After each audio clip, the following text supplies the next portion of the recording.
মুআজ্জাজ হাজিরিন, উলামায়ে কেরাম, বিরাদারান ইসলাম,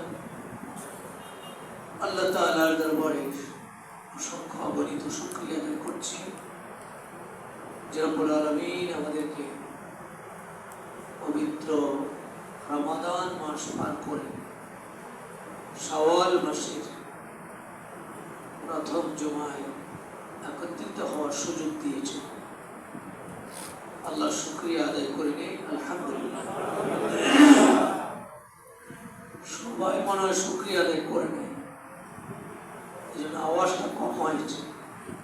আল্লাহ শুকরিয়া একটু বুলন্দ আওয়াজ দিয়ে আমরা আদায় করি, আলহামদুলিল্লাহ। আল্লাহ বাঁচিয়ে রেখেছে, এটা আল্লাহ বড় নিয়ামত না? এই গত কয়েকদিনে বিশেষ করে এই আনন্দ উৎসবের এই ছুটিতে কত মানুষের বেদনা, আর্তনাদ, স্বজন হারানোর কান্না, খুবই ব্যথিত আমরা। বিশেষ করে লঞ্চ ডুবে, লঞ্চ থেকে মারা গেল, বাস ডুবে মারা গেল, গাড়ি অ্যাক্সিডেন্ট হয়ে অনেক ভাই বোন মারা গেছে। আল্লাহ তাদেরকে শহীদ হিসেবে কবুল করুন। যাদের দুর্বলতার কারণে সব দুর্ঘটনা সংঘটিত হয়েছে তাদের সঠিক বিচার আল্লাহ করুন।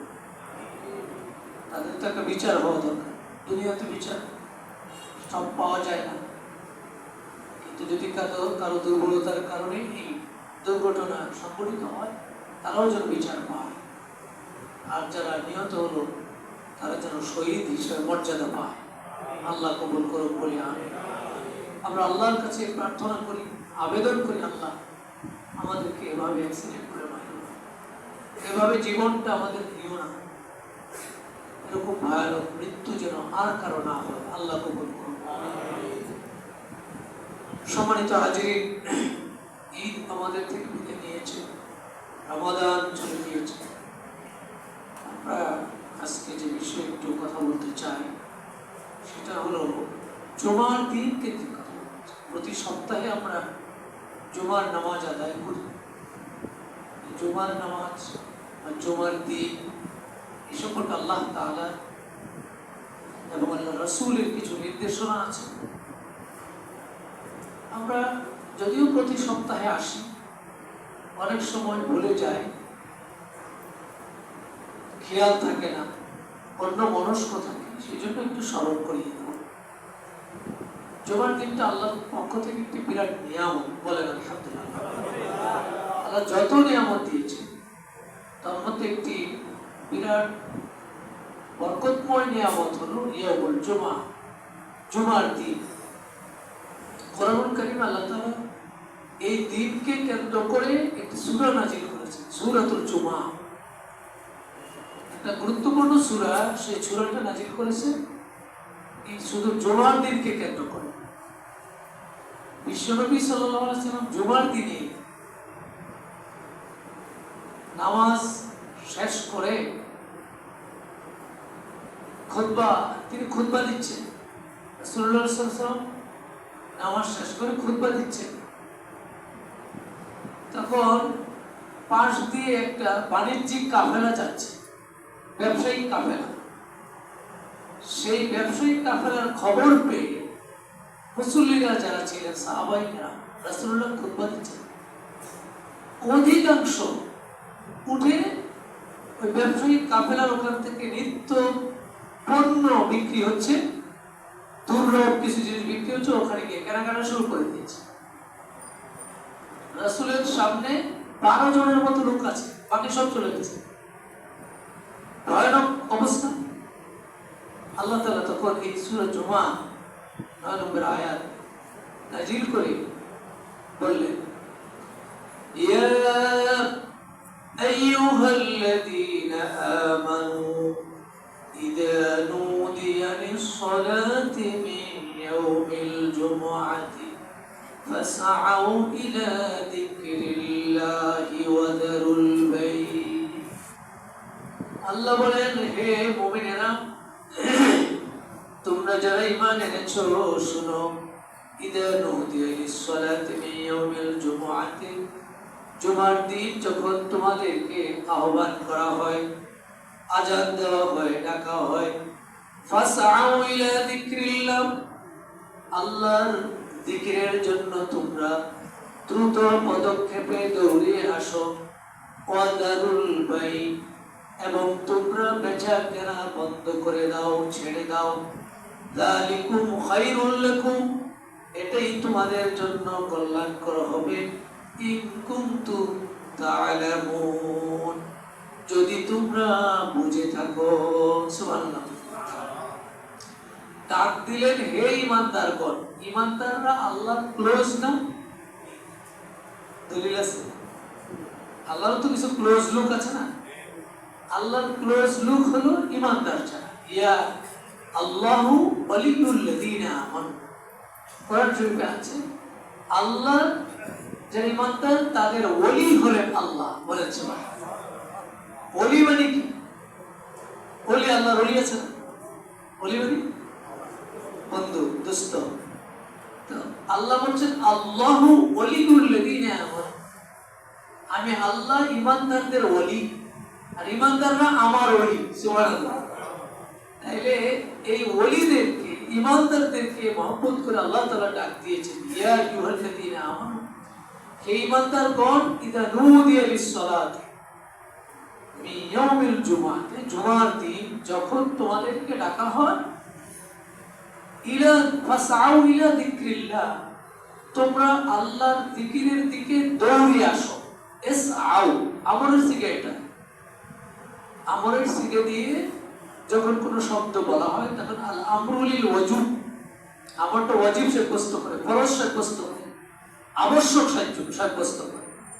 আল্লাহর পক্ষ থেকে একটা গুরুত্বপূর্ণ নির্দেশ হলো, তোমরা আজান দিলে দৌড়িয়ে আল্লাহর জিকিরের দিকে আসো। জিকিরের দুটো অর্থ তাফসীরে এসেছে যে আল্লাহ বলেন জিকিরের দিকে আসো। জিকির মানে জিকিরের একটি অর্থ হলো আই ইলা সালাত, নামাজের দিকে আসো, আর ইলাল খুতবা, খুতবার দিকে আসো। তবে আকসারুল মুফাসসিরিন, অধিকাংশ মুফাসসির বলেছে এই আয়াতের জিকির বলতে বোঝানো হয়েছে খুতবা, যে খুতবার দিকে দৌড়ে আসো। নামাজ তো খুতবার পরে, আগে হলো খুতবা, আজান হলেই দৌড়িয়ে মসজিদে চলে আসো, এসে খুতবা অ্যাটেন্ড করো। এটা আল্লাহ তাআলার নির্দেশ। এখানে ইসআউ, সাই তো দৌড়ানো, তো নামাজে তো আবার দৌড়ে আসা নিষেধ, এটা তো হাদিস আছে। দ্রুত পদক্ষেপে নামাজে, স্বাভাবিকভাবে নামাজে আসবে, জামাতের সাথে আসে শামিল হবে, এটা মাসালা আছে। এখানে তো আল্লাহ বলেন ইসআউ, এটার অর্থ হলো তোমরা প্রস্তুতি গ্রহণ করো, দ্রুততার সাথে প্রস্তুতি গ্রহণ করো। তবে মসজিদে যখন আসবে স্বাভাবিকভাবে আসবে, দৌড় মারবে না, কিন্তু তোমার যে সমস্ত আয়োজন প্রস্তুতি এটা খুব দ্রুততার সাথে করে মসজিদে আসো। ওয়াদারুল বাই, আর বেচা কেনা বন্ধ করো, ছেড়ে দাও, বেচা কেনা ছেড়ে দাও। ওই যে সাহাবায়ে কেরাম উঠে গিয়ে বেচা কেনা দুইটাকে, এখানে বাইউন শব্দ আল্লাহ বলেছে, বেচা ছেড়ে দেবে না কেনা ছেড়ে দেবে।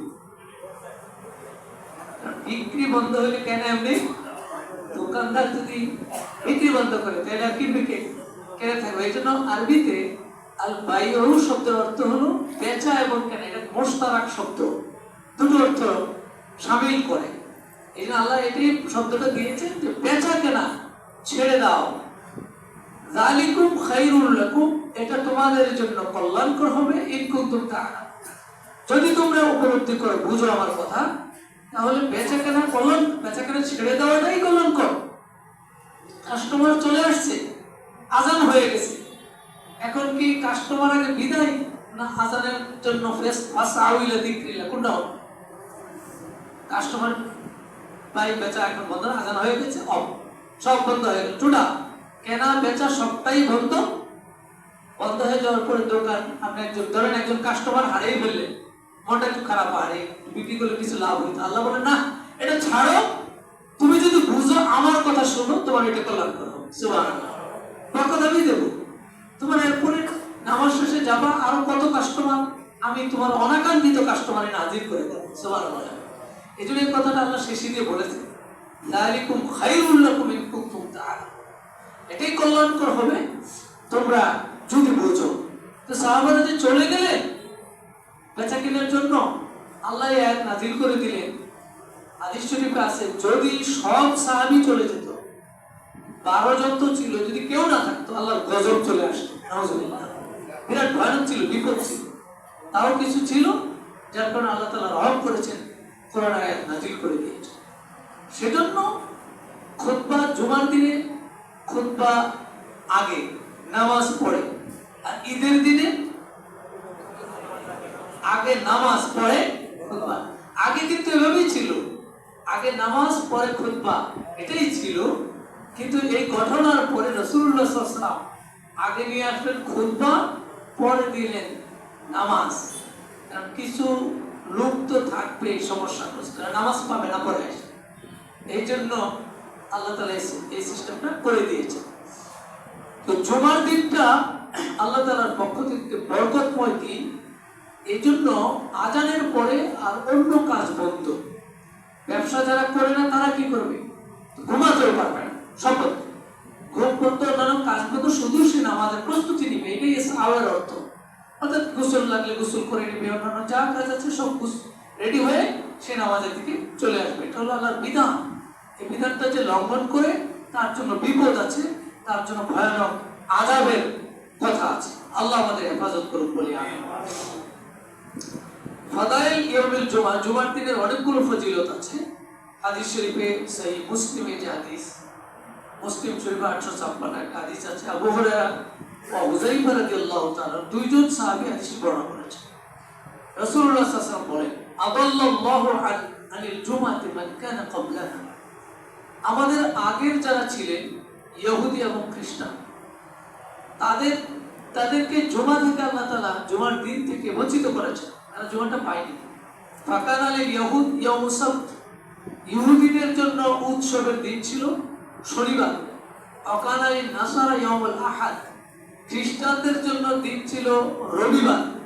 ফাজা আল্লাহু বিনা, আল্লাহ তাআলা আমাদের জন্য নিয়ে আসলেন ফাহাদান আল্লাহ লিয়াউমিল জুমআ, আল্লাহ আমাদের জন্য জুমার দিনটাকে নির্ধারণ করেছেন উৎসবের দিন হিসাবে। সুবহানাল্লাহ, এটা কিন্তু একটা উৎসব মুমিনদের জন্য।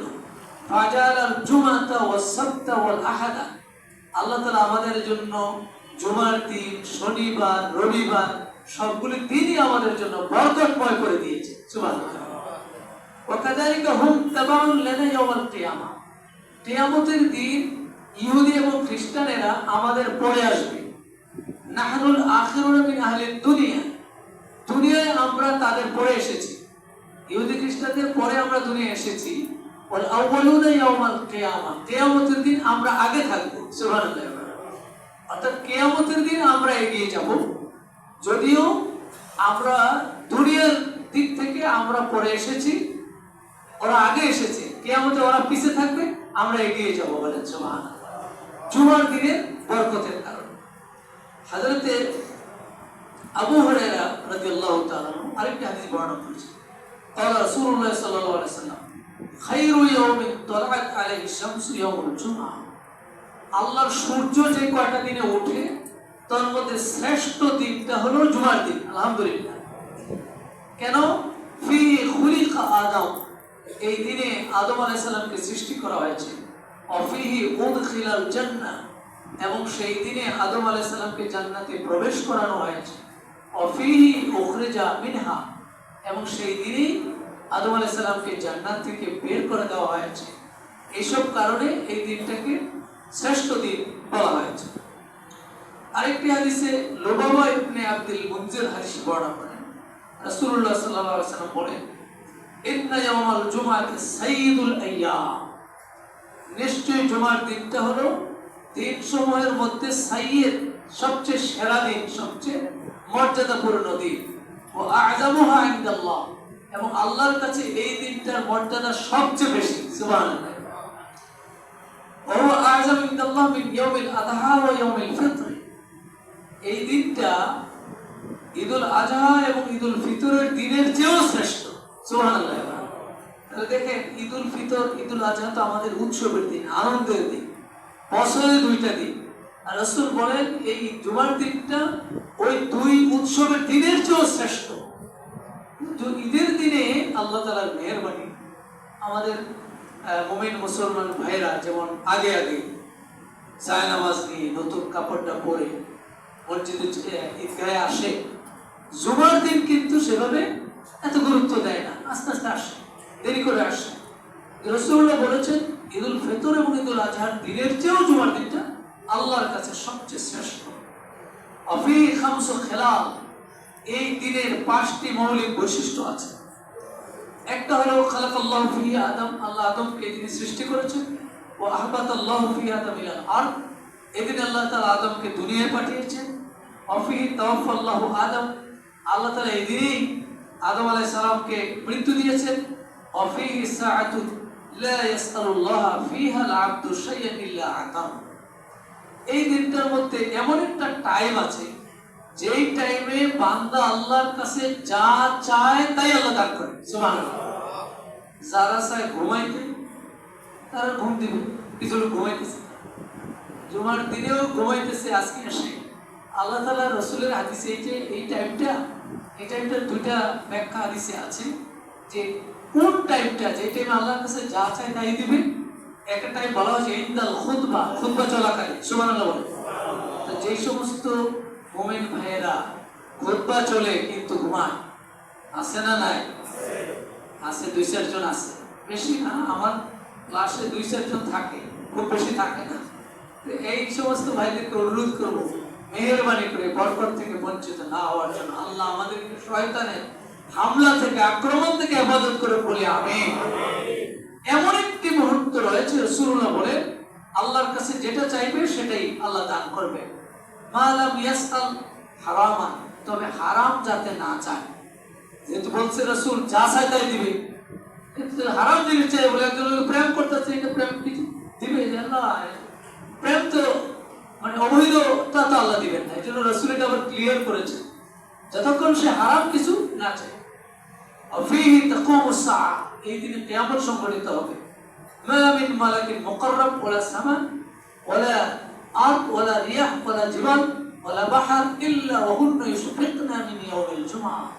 এই জুমার দিনে আল্লাহর কাছে সবাই আতঙ্কিত হয়ে কামনা করে যে জুমার দিনে রহমত বরকত আছে, এই দিনে তো কিয়ামতটা হয়ে যাবে, এই দিনে তো কিয়ামত হবে, না হবে না? রাসূলুল্লাহ তো বলছেন এই দিন কিয়ামত হবে। এই জন্য জমিন, আকাশ, পাহাড়, পর্বত সবাই দিন নিয়ে একটু আতঙ্কেও থাকে, কোন দিন জানি কিয়ামতটা চলে আসে, কোন দিন জানি এই ভয়ানক বিপদ চলে আসে। সেজন্য জুমার দিনটা আমাদের জন্য অত্যন্ত ফজিলতপূর্ণ, মর্যাদাপূর্ণ, আল্লাহ তাআলার পক্ষ থেকে একটি বিরাট নিয়ামত।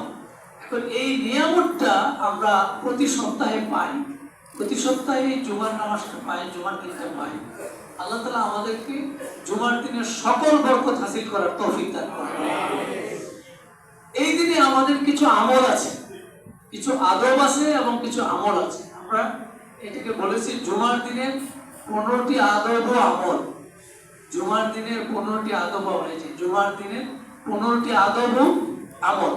এই জুমার দিনের 15টি আদব ও আমল আমরা একটু মনে করাই দিই আপনাদেরকে। নাম্বার 1 হলো আল-ইগতিসা। 1 নম্বর হলো জুমার দিনে গোসল করা, একটি আদব। পারা যাবে এটা? জুমার দিনে গোসল করাটা একটি আদব এবং আমল। হাদিস সহিহ হাদিস, মুসলিম, বুখারী 858, মুসলিম 846, দুই জায়গায় হাদিসটি আছে। আবু সাঈদ আল-খুদরি রাদিয়াল্লাহু তাআলা হাদিসটি বর্ণনা করেছেন। নবী করিম সাল্লাল্লাহু আলাইহি ওয়াসাল্লাম বলেন আল-গুসলু ইয়াউমাল জুমআতি ওয়াজিবুন আলা কুল্লি মুহতালিম। জুমার দিন গোসল করাটা প্রত্যেক প্রাপ্তবয়স্ক ব্যক্তির জন্য ওয়াজিব। ওয়াজিব মানে কি? সুন্নাত। ওয়াজিব মানে তো ওয়াজিব। এই ওয়াজিব শব্দ আল্লাহ রাসূল বলেছেন। যদি আমরা মনে করি যে জুমার দিন গোসল করা এটা সুন্নাত, কিন্তু এখানে শব্দটা ওয়াজিব শব্দ নিয়ে এসেছে গুরুত্ব বোঝানোর জন্য, যে অবশ্যই যেন একজন মুমিন পবিত্র জুমার দিনে সে জুমায় যাবে, গোসল করে যেন যায়। কিছু কিছু লোকজন গোসল করে না, অথবা গোসল করার টাইমও পায় না, তারা মনে করে চলে আসে। জুমার দিনেও তার ব্যস্ততা শেষ হয় না। তো শেষ হবে কবে ব্যস্ততাটা? মরলে। মরার আগে কি ব্যস্ততা শেষ হবে? শেষ হবে না। আলহাকুমুত তাকাসুর হাত্তা যুরতুমুল মাকাবির। আল্লাহ বলেছে কবরে যাওয়ার আগ পর্যন্ত মানুষের ব্যস্ততা শেষ হয় না। আপনি যত চেষ্টা করবেন, আপনি যত চেষ্টা করবেন, আল্লাহর কাজটাকে পিছিয়ে রাখার কোনো সুযোগ নেই। হযরত আবু বকর রাদিয়াল্লাহু তাআলা প্রায় বলতেন, তোমরা দ্বীনের কাজকে আগামী দিনের জন্য রেখো না। দ্বীনের কাজ আজকের না আজকেই করো। দুনিয়ার কাজ রাখতে পারো, না করে যদি মরে যাবে না রয়ে গেল, আরেকজনে করবে। কিন্তু তোমার দ্বীনের কাজটা আরেকজন করবে না, আশা করা যায় না। নিজেরটাই করতে পারে না, তোমারটা করবে কে? তোমারটা তোমাকেই করতে হবে। এই জন্য এই ব্যস্ততায় আমাদেরকে পেয়ে বসেছে। জুমার দিনেও আমরা সময় সেভাবে পাই না। আল্লাহ রাসূল বলেছেন যে এই দিনে গোসল করে পাক সাফ হয়ে আসাটা ওয়াজিবের কথা তিনি বলেছেন। বুখারী মুসলিম দুই জায়গায় আছে। এই আমলটা আমরা নিয়মিত করতে পারবো তো ইনশাআল্লাহ? আল্লাহ তৌফিক দান করে বলি আমরা। দ্বিতীয়ত আরেকটি আমল আছে, সেটা হলো ইফতার মিনাস সালাত ওয়া সালাম আলা নবী। জুমার দিনে নবী সাল্লাল্লাহু আলাইহি সাল্লামের উপরে বেশি বেশি দুরূদ পড়া। নবী সাল্লাল্লাহু আলাইহি সাল্লামের উপরে দুরূদ পড়া এটা আল্লাহর একটা নির্দেশ। ইন্নাল্লাহা ওয়া মালাইকাতাহু ইউসাল্লুনা আলান নবী ইয়া আইয়ুহাল্লাযীনা আমানু সাল্লু আলাইহি ওয়া সাল্লিমু তাসলিমা। কোরআনুল কারীমের আয়াত এটা। হে মুমিনেরা, তোমরা আমার নবীর উপরে দুরূদ শরীফ পড়ো। সুবহানাল্লাহ। সরাসরি আল্লাহ নির্দেশ, এটা আল্লাহ নির্দেশ দিয়েছেন এবং আল্লাহ নিজেও পড়েন। ইন্নাল্লাহা ওয়া মালাইকাতাহু ইউসাল্লুনা আলান নবী। নিশ্চয় আল্লাহ এবং তার ফেরেশতারা নবীর উপরে দুরূদ পড়ে। সুবহানাল্লাহ। আর সেই মুমিন দুরূদ পড়বে না? দুরূদ পড়বে। বিশেষ করে জুমার দিনে রাসূলের প্রতি বেশি বেশি দুরূদ পড়তে রাসূল বলেছেন। আউস ইবনে আউস হাদিসটি বর্ণনা করেছেন। রাসূল বলেন, ইন্না মিন আফদালি আইয়ামিকুম ইয়াউমুল জুমআহ। তোমাদের যত দিন আছে সবচেয়ে সেরা দিন হলো জুমার দিন। ফাকসিরু আলাইয়া মিনাস সালাত। তোমরা আমার প্রতি এই দিনে বেশি বেশি দুরূদ পড়ো। সুবহানাল্লাহ। রাসূলের প্রতি দুরূদ, অনেক দুরূদ আছে। আমরা দুরূদ ইব্রাহিম যেটা আছে নামাজে পড়ি, একটা দুরূদ পড়ি আমরা নামাজে পড়ি, তো লম্বা দুরূদ। আল্লাহুম্মা সাল্লি আলা মুহাম্মদ ওয়া আলা আলি মুহাম্মদ কামা সাল্লাইতা আলা ইব্রাহিম ওয়া আলা আলি ইব্রাহিম ইন্নাকা হামিদুম মাজিদ। আল্লাহুম্মা বারিক আলা মুহাম্মদ পড়ে, আল্লাহুম্মা বারিক আলা মুহাম্মদ ওয়া আলা আলি মুহাম্মদ কামা বারাকতা আলা ইব্রাহিম ওয়া আলা আলি ইব্রাহিম ইন্নাকা হামিদুম মাজিদ। এটা যদি আর একটু বেশি হয় তাহলে আরো শর্ট আছে, সাল্লাল্লাহু আলাইহি ওয়াসাল্লাম পড়ে, সাল্লাল্লাহু আলাইহি ওয়াসাল্লাম। হৃদয়টা বড় করে পড়েন, সাল্লাল্লাহু আলাইহি ওয়াসাল্লাম। অর্থ কি? আল্লাহ রাসূলের প্রতি দুরূদ এবং সালাম পেশ করুন, পাঠান, বরকত দিন, রহমত দিন। সবটা দোয়াই সাল্লাল্লাহু আলাইহি ওয়াসাল্লাম শব্দের মধ্যে রয়ে গেছে। এই জন্য রাসূল বলেন, আমি তো তোমাদের কাছে কিছু চাই না, একটু দুরূদ শুধু চাই, তোমরা আমার প্রতি একটু দুরূদ পড়বে, আর বাকি তোমাদেরকে সুপারিশ করে নেওয়ার দায়িত্ব আমার। সুবহানাল্লাহ। আল্লাহ রাসূল আমাদেরকে সুপারিশ করে নেবেন, এটা তো তিনি বলেছেন। তিনি সুপারিশ করে নেবেন এবং তিনি তার সুপারিশ আল্লাহ কবুল করবেন। আল্লাহ তাআলা হাশরের ময়দানে বলবেন, রাসূল যখন এই আরশের খুঁটির নিচে, খুঁটির এখানে মাথা সিজদায় পড়ে থাকবে, আল্লাহ বলবেন, ইরফা রাসাক, নবী আপনি আপনার মাথা উঠান, সাল তুরতা, আপনি যা চাইবেন তা আজকে দেওয়া হবে। সুবহানাল্লাহ। তাহলে সেই নবীর প্রতি আমরা একটু হৃদয় খুলে দুরূদ পড়ব না ইনশাআল্লাহ। এজন্য রাসূল বলেছেন, তোমরা জুমার দিনে আমার প্রতি বেশি বেশি দুরূদ পড়বে। ফাইন্না সালাতাকুম মা'রুদাতুন আলাইহি। তোমাদের এই দুরূদ আমার কাছে পৌঁছানো হয়, পেশ করা হয়, আমাদের কাছে দিয়ে দেওয়া হয়। সুবহানাল্লাহ। কারণ আমাদের রাসূলুল্লাহ সাল্লাল্লাহু আলাইহি ওয়াসাল্লামের কাছে আমাদের দুরূদগুলি সব পৌঁছানো হয়। ক্বালু সাহাবা কেরাম তখন বললেন, ইয়া রাসূলুল্লাহ, হে আল্লাহর রাসূল, ওয়া কাইফা তু'রাদু সালাতুনা আলাইকা ওয়াকাদ আরাফতা? ক্বালা ওয়া ইয়াকুলু বালিদ। সাহাবা কেরাম বললেন, ইয়া রাসূলুল্লাহ, আমাদের দরুদগুলি আপনার কাছে পৌঁছানো হবে যতক্ষণ আপনি জীবিত আছেন, কিন্তু যখন আপনি মৃত্যুবরণ করবেন এবং পচে গলে যাবেন, মাটির সাথে পচে গলে যাবেন, তখন কিভাবে আপনার কাছে এই দুরূদ পৌঁছানো হবে? তখন রাসূল বলেন, ইন্নাল্লাহ হারামা আলাল আরদি আজসাদাল আমবিয়া। সাহাবারা শোনো, আল্লাহ তাআলা মাটিকে হারাম করেছেন নবীদের দেহ খাওয়ার জন্য। বলেন সুবহানাল্লাহ। আল্লাহ তাআলা নবীদের দেহকে মাটি খাওয়া, মাটি শেষ করে দেওয়া, নিঃশেষ করে দেওয়া, পচে গলে যাওয়াটা, নবীদের দেহটাকে আল্লাহ তাআলা সেভ রাখেন, মাটি খাইতে পারে না। সুবহানাল্লাহ। আমাদের রাসূলের দেহ আছে না নাই? বিশ্বাস হয় না? যারা মাটি খুঁজার চেষ্টা করছিল দেখার জন্য, আমাদের রাসূলের দেহ এই হাদিস অনুযায়ী স্পষ্টভাবে বর্ণিত আছে। আরো অন্যান্য হাদিসও আছে যে রাসূলুল্লাহ সাল্লাল্লাহু আলাইহি সাল্লামের দেহ এবং অন্যান্য সকল নবীদের দেহ সেখানে আছে। এবং রাসূলুল্লাহ সাল্লাল্লাহু আলাইহি সাল্লামের কাছে আমাদের সকল সালাতু সালাম, আমাদের দরুদগুলি নিয়ে পৌঁছে দেওয়ার জন্য আল্লাহ তাআলা স্পেশাল ফোর্স রেখেছেন, সাইয়াহিন করে তাদেরকে গোটা দুনিয়ায় ঘুরে ঘুরে দেখে কারা কারা রাসূলের উপর সালাতু সালাম পেশ করছে, দরুদ পেশ করছে, সবগুলি রাসূলের কাছে নিয়ে পৌঁছে দিয়ে আসে। সুবহানাল্লাহ। সেই জন্য আমরা জুমার দিনে বেশি বেশি দরুদ শরীফ পড়ব ইনশাআল্লাহ। তৃতীয় আমল হলো সুগন্ধি ও তেল ব্যবহার করা। অদত্তি তানাক্কুল ক্বাবলা আল জুমআ, জুমা আসার আগে সুগন্ধি ব্যবহার করা এবং তেল ব্যবহার করা, দুইটাকেই বলেছেন। তেল তো বিভিন্ন তেল হতে পারে, এখানে তেলের কোনো নাম নেই আলাদা, যে কোনো তেল, অনেকে সরিষার তেল, কেউ নারিকেল তেল ব্যবহার করে, এরকম করতে পারে। রাসূল শুধু তেলের কথা বলেছেন। হাদিসটি বুখারীতে আছে, 883 নম্বর হাদিস। আল্লাহ রাসূলুল্লাহ সাল্লাল্লাহু আলাইহি ওয়াসাল্লাম, রাসূল বলেন, লা ইয়াগতাসিলু রাজুলু ইয়াওমাল জুমআতি, কোন ব্যক্তি জুমার দিন গোসল না করে যাবে না, জুমার দিন গোসল না করে যাবে না। ওয়ায়াতাতাহহারু মাসতাতা মিন তুহরি, যতদূর সম্ভব পবিত্র পরিচ্ছন্ন হয়ে যাবে। ওয়ায়াতাহিনু মিন দুহনিহি, এবং তার যে তেল আছে বাসায় সেই তেলটা ব্যবহার করে যাবে। আও অথবা ইয়ামাসসু মিন তিবি বাইতিহি, তার বাড়ির ঘরের সুগন্ধি ব্যবহার করে যাবে। ঘরের সুগন্ধি কি? সুগন্ধি দোকানের না ঘরে? এর ব্যাখ্যা হলো, মুহাদ্দিসগণ বলেছেন যে সুগন্ধি আপনি দোকানে পাঠাতে গেলে তো একটু লাগাই দিবে, কিন্তু না, আপনার ঘরে থাকবে।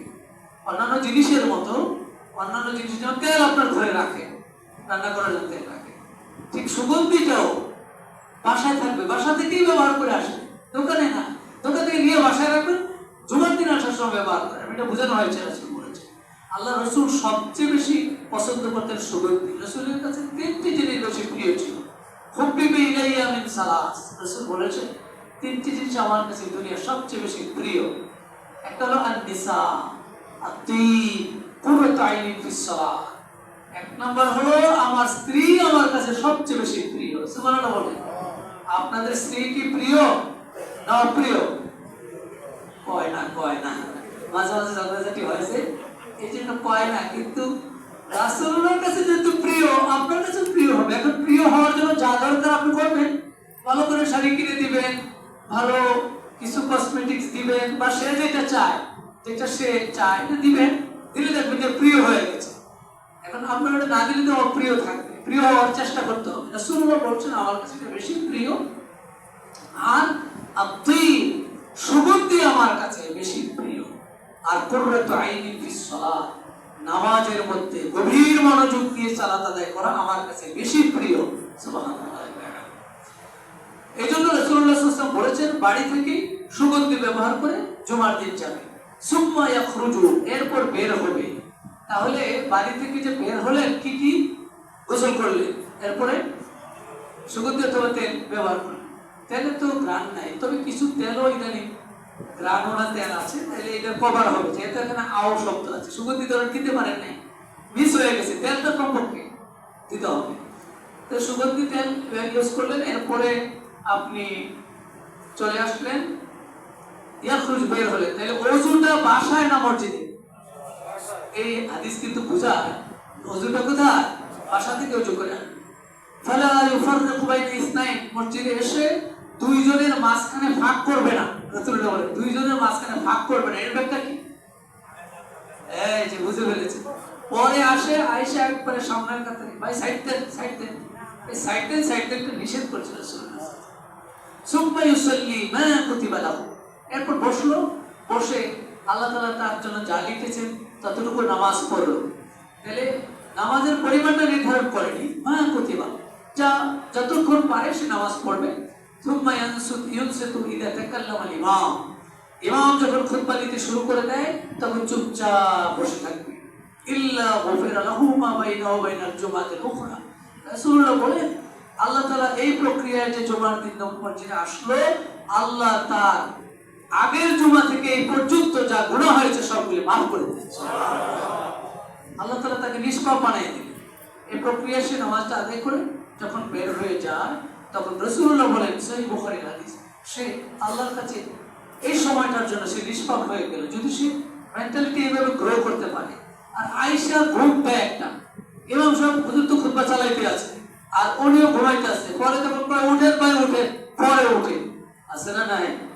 আল্লাহ হেদায়েত দান করুক বলে আমিন। আল্লাহ আমাদেরকে জুমার দিনের সকল বরকত হাসিল করার তৌফিক দান করুক বলে আমিন। আসসালামু আলাইকুম ওয়া রাহমাতুল্লাহি ওয়া বারাকাতুহু।